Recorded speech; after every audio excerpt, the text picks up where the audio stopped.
All right, today we're in the gym, we're hitting back because a couple people reached out and they said, I'm just not getting the results I want.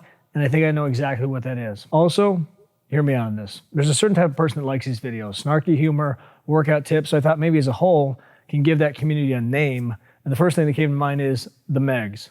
Now, it sounds stupid, but once you know the reason why, it makes a lot of sense. Now, it's not the shark, that horrible movie that they made. It's not an abbreviation for anything. Actually, it's my sister-in-law's name. She already thinks I'm an asshole. I just think this will piss her off even more.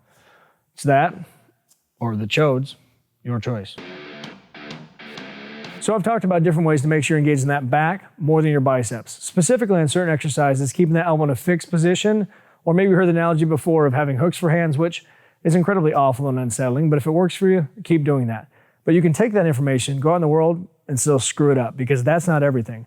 So today we're gonna go even more detail how to really engage that back on certain lifts. So I realized the other day as I was doing my normal version of seated cable rows that they're pretty damn abnormal, because I'm more than happy to shorten that range of motion to a point where it doesn't look like I'm doing much, but it ensures that it's just my back moving the weight. So the way I do that is by sitting nice and tall, engaging that lower back, but completely disengaging the upper back, letting those lats open up. And at the same time, I'm fighting the urge to let those hands drift forward. I keep them as close as I can to my body, and that really puts even more stress on those lats to open up even further. And then from there, that stack only moves as much as I'm able to contract back.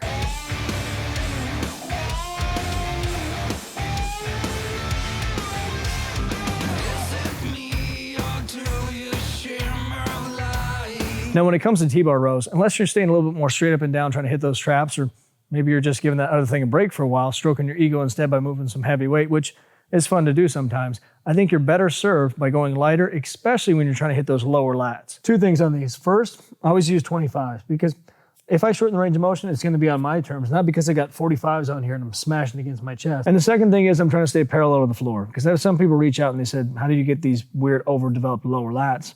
That's simple. All you gotta do is do exercises that focus on putting stress on where the actual lats originate from, less on that insertion point. And the cool thing about this exercise, unlike most other back exercises, is actually the contraction starts more towards that origin and finishes off where they insert.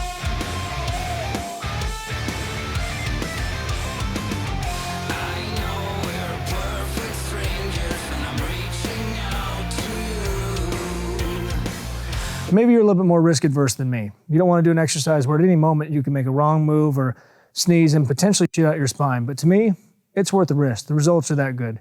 Now, if that's not the case, let's put the training wheels back on and do a version on the bench that works pretty damn good as well. Now, the mistake I see a lot of people make on these is they just arch that back the entire time and they just yank that weight up. But to me, it's a little bit more multi-dimensional than that, because not only can you get a little flexion and extension with that back, which is gonna light up the spinal erectors, but also you can relax those shoulders, wrap that back around the bench, and then arch up, squeeze, and then pull everything around, wrap those shoulders back, and it's gonna hit and light up your entire back.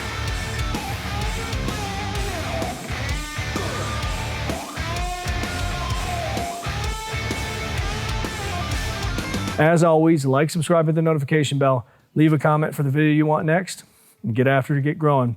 Talk to you soon.